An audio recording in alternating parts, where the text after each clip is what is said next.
Friday everything changed. And Hart. Traditions.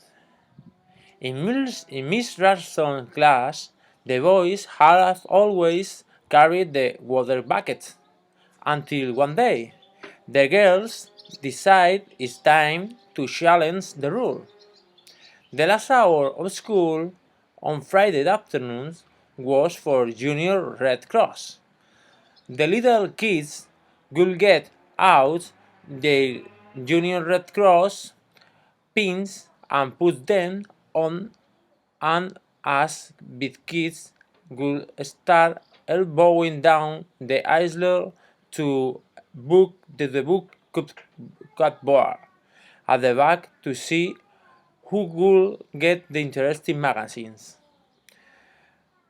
There was a big pile of them, and they were of two kinds: the National Geographic and the Junior Red Cross News. Because the boys were stronger and sat near the back, they usually got the National Geographic first, which meant they could spend the rest of Red Cross looking at African ladies wearing nothing on top, while us girls had to be satisfied with the Junior Red Cross News, which showed little Africa kids wearing lots of clothes and learning how to read. Apart from the magazines for the big kids, and maybe the teacher reading a story to the little kids about the only other thing that happened regularly during Red Cross was picking the two boys who would carry water In next our week. school, the water bucket always stood on a shelf at the front of the room, just behind the teacher's desk. First, you'd make a paper cup out of a piece of squirrel paper. Then you grab the teacher's attention from wherever it happened to be, and then up you go to the front of the room for a drink from the water bucket. It was kind of interesting to stand at the front of the room behind the teacher's desk and drink water. The school looked different from up there, and sometimes you could get just a glimpse of an idea of what the teacher thought she was all about. I mean, from the front, looking down on those rows of kids with their heads bent over their desks, and the sun coming in the windows, and the blackboards, and all the stuff on the walls, you might almost think, at first glance, that you were looking at one of those real city schools, like in the health books, where the kids were all so neat and all the same size. But after the first strange moment, it just became our school again, because you have to start adding in things like the coal stove and the car all double decks and the kids themselves. I mean, we just didn't look like the kids in those pictures. Maybe it was because we were so many different sizes, from the kids snuffling in the front rows over their nan and nan readers, to the big boys hunched over their desks at the back main. Maybe it was because we wear so many heavy clothes all the time, or maybe it was because of something that wasn't even there at all, but seemed to be in the face of the kids in those city pictures. A look as if they liked being where they were. But all that's a long way from Junior Red Cross and who will carry the water. The water of our school came from a pump at the railway station, which was about a quarter of a mile away. One day, long ago, a health inspector had come around and had announced that water must be made available to the school. For a while, there had been some talk of digging a well, but in the end, we got a big, shiny, galvanized water bucket and permission to use the railway station pump. And from that day on off, for all the boys, The most important thing that happened at school, even more important than so far, was who would get to carry the water. If you were a boy, it was something you started dreaming about in grade 1. Even though there was not the remotely chance it could ever happen to you before at least grade 5. And only then, if the teacher thought you were big and strong enough. You dreamed about it partly because carrying the water meant you were one of the big guys, and carrying the water meant you could get away from school for maybe half an hour at a time. But mostly you dreamed about it because carrying the water was something real and had absolutely nothing whatever to do with nan and dan and all that stuff. So every Friday afternoon, toward the end of Red Cross, when it got to be time for the teacher to pick the two boys who would go for water the next week, all the National Geographic came to rest like had butterflies folding up their yellow wings and big hooves fell off over the back rows. And that's the way it had always been until one extraordinary afternoon when right out of the blue, just after the teacher had picked Ernie Chapman and Garnet Dixon to carry the water, my saintmate. Alma's night put up her hand and said, "What can't girls go for the water too?" If one of those German planes, like in the war movies, had suddenly appeared over the school and dropped a bomb, we all couldn't have been more surprised. A silence filled over the room, and in that silence, everyone looked at the teacher. Now, our teacher, Daya, was named Miss Ruston, and even though she came from River Heber, we all liked her quite a lot. She was strict, but she was never really mean like some of the teachers we had. Because she was young, she just finished grade 11. The year before herself, River Heber had fancy things like grade 11. She had quite a rough time the first week of the school with the bigger boys, but she was pretty big herself, and after she started most of them up at the front of the room before our very eyes, and even the little kids could see that it really hard. Things had settled down. The boys cannot admire Miss Ruston for strapping so hard, and us girls admired her because she was so pretty and wore nylon stocking and laughed all the time. But the really unusual thing about Miss Ruston was the way she sometimes stopped in the middle of the lesson and looked at us as if we were real people, instead of just a lot of kids who had to be pushed through their next grades. And that was why on the Friday afternoon when Elsa Niles put up her hand and said, "Why can't a girl go for the water too?"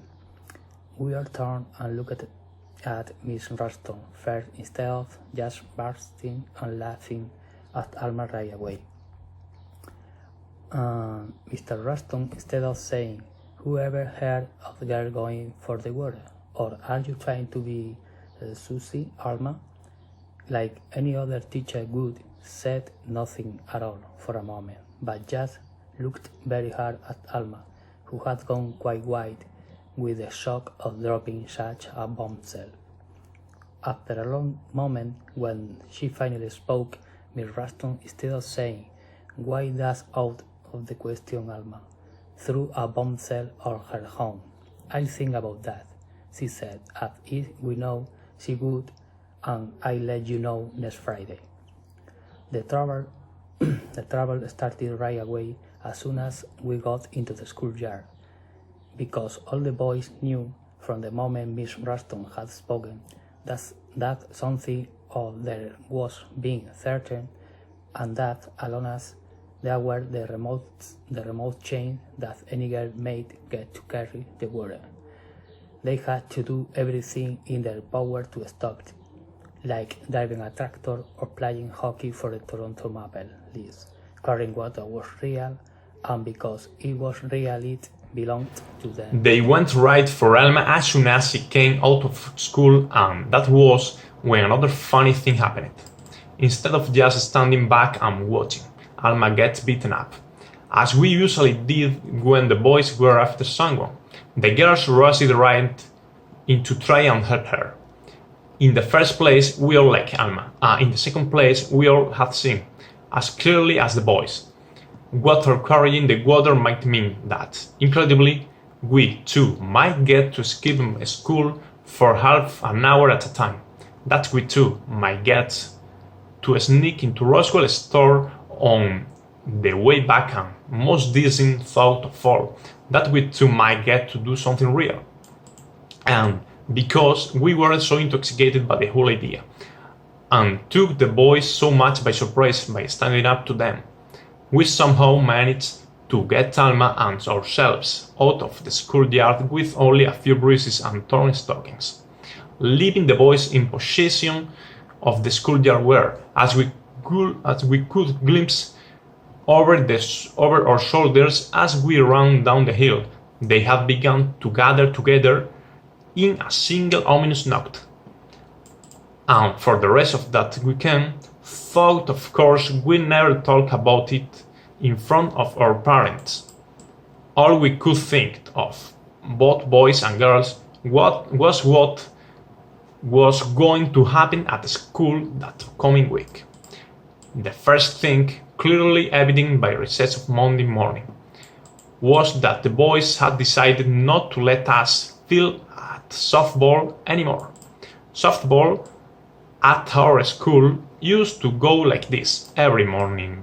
Monday, at recess, two of the bigger boys, that year it was usually Ernie Chapman and Junior LeBlanc, used to pick their teams for the week.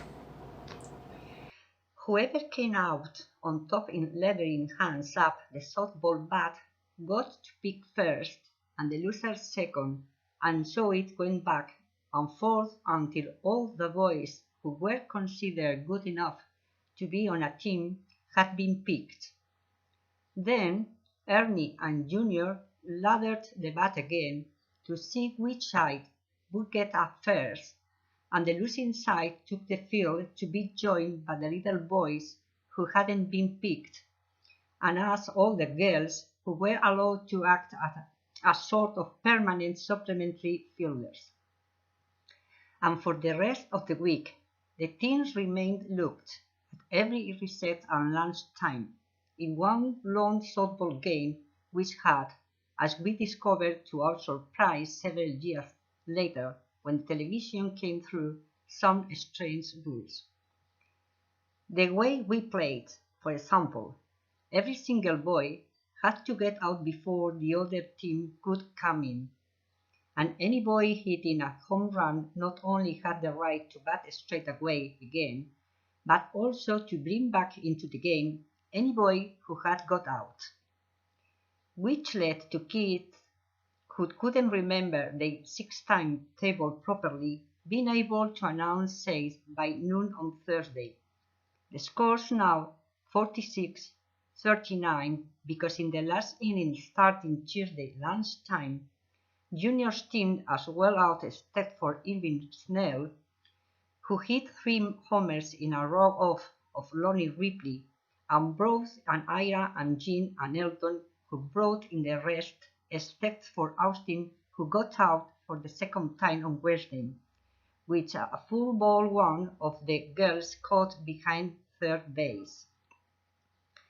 Some days it got so excited that at noon we couldn't wait to eat our lunches, but would rush straight into the schoolyard, gobbling our sandwiches as we ran toward that aching moment when the ball, snaking across the yellow grass or arcing toward us from the March sky, might meet our open, eager A hands. half-blow Monday morning reset when Henry Chapman wired the bat around his head, slamming it down hard, and his good on-host bat announced, "The first girl that goes out to field, we break her neck."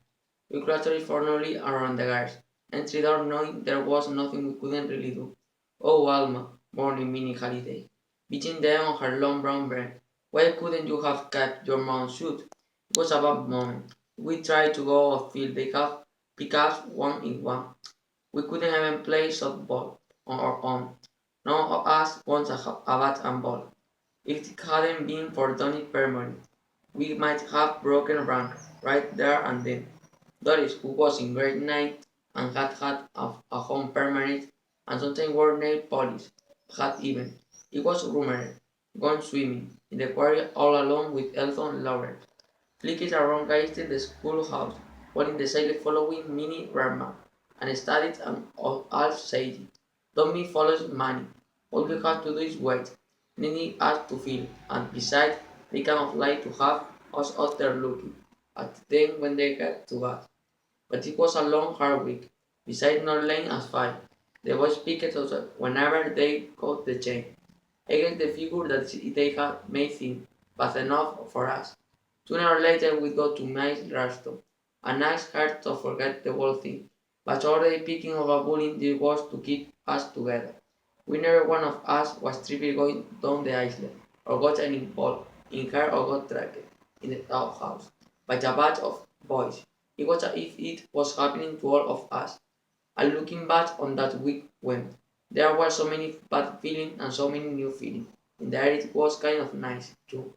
Because for the first time we scared from ourselves telling each other on Trovela, even our throat, without worry, how to be loud at, and that's something new at our school.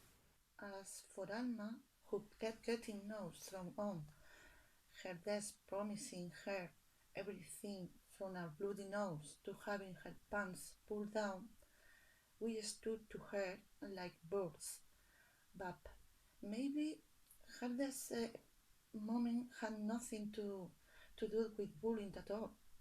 It was it was when her cousin Arno came over to see her on Wednesday after school and asked her to drop the whole idea of girls going for the water. If they find out about it, Alma, said Arnold, they probably take away the water bucket. Who's they? Asked Alma. She and Arnold had played a lot together when they were little kids, and she was used to listening to his opinions on most things. Well, the hell is pesto, said Arnold, and guys like that, they never take away that water bucket, said Alma. So she wasn't at all that sure. They don't care who carries the water as long as it gets carried. Alma, said Arnold earnestly, the other guys would kill me if they ever found out I told you this, but sometimes carrying the water doesn't that much fun. On cold days, it's real hard work. You are better off in the warm school. Alma knew that what it cost Arnold to tell her this, but she stood firm.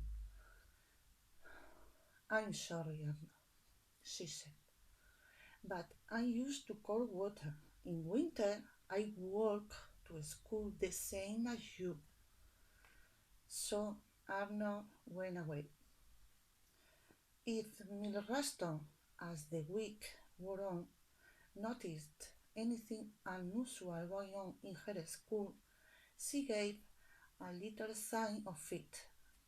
She passed out the usual punishment for Ink's ball. She intercepted threatening note and tore them up and read. She looked at Alma's white face, and about all she asked about were the principal rivers of Europe. Nor were we surprised. Nothing in our experience had led us to believe the grown-ups had the slightly inkling or interest in what really went on with kids. Only Doris Pomeroy thought differently. Miss Ralston looks pretty mad, said Dory, as we tried in thankfully from Friday morning recess. Mad? A couple of us asked. Yeah, like when she came out to ring the bell and we're all hanging around the entry door like a lot of scared chickens.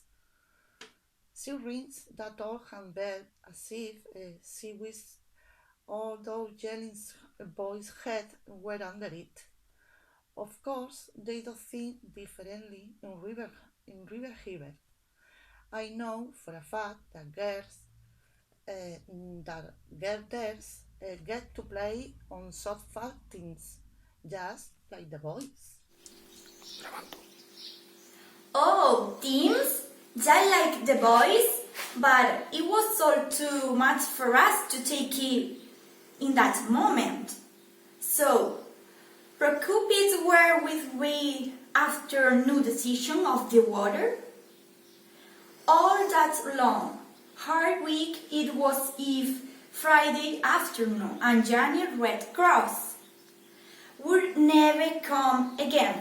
Now, that was almost upon us most for us forgot. And in our excitement, at least for the time being, Doris heeded remark about softball. So, at lunchtime, just as the boys were winding up the week game, and regret it without the girls, Emily Chapton was gloating loudly from the picture mount when Mrs. Raslon, without her bell, leaped through closely Howley and the entry door, and hit the strange toward the sulfur field. She took axe and completely beat by surprise. Crunch, crunch, crunch went Miss Ralston bright, red lofting against and cinder, and the nice thing we knew she'd gravity the bot from earrings nail hand. Squinting against the sun was twirling and leaning it before our station eyes. Come on, cried Miss Ralston impatiently to Emily, who stood transformed before her on her pitsy mount. Come on, she cried again, and she banged the bat against the ground. Come on, cried Dory Pomeroy, and we rushed after her across the cinders. The first ball Emmy threw was pretty bubbly, and Miss Ralston it is in the angle so that it fell swiftly, a full ball toward George fairly out through hand. We mounted from sideline and some half closed our eyes so we wouldn't have to look. But George jumped to energy for such an easy ball in the field right from her fingers and rolled her hamsily along the ground. He took a little more time over his second beat. He was getting over the first knock of feeding. Miss Ralston opposite him about, and by this time he was receiving shouts of encouragement from all over the field. Get her, the boys yelled recklessly at Ernie, and they all fainted out being the bases. Ernie took aim slowly. None of us had ever seen the pyrotechnics of professional pitchers, but there was a certain awesome ceremony. Nevertheless, as Ernie spat savagely on the ball, glared hard at Miss Ralston, slowly swung back his big right arm, and, poised of one long moment, his whole body stretched, threw the ball as hard as he could toward home base, where Miss Ralston waited her body rocking with the butt. For a fleeting moment, we had a glimpse of what life might be like in River Hilbert, and then Mr. Ralston hit the ball. Ah! We cried. It rose high in the air, borne by the March wind, and flew like a bird against the sun, across the road and out of sight into the oaks pasture on the other side. Ah! We all started at Miss Ralston's schooling. She announced over the shoulder, walking away. Hitting the ball into the ox pasture happened maybe once a year. That afternoon toward the end of the Red Cross, there was a big hush all over the room. "Next week," said Mrs. Ralston, closing the school register, tidying her books. "Next week Alma Niles and Joyce Shipley will go for the water."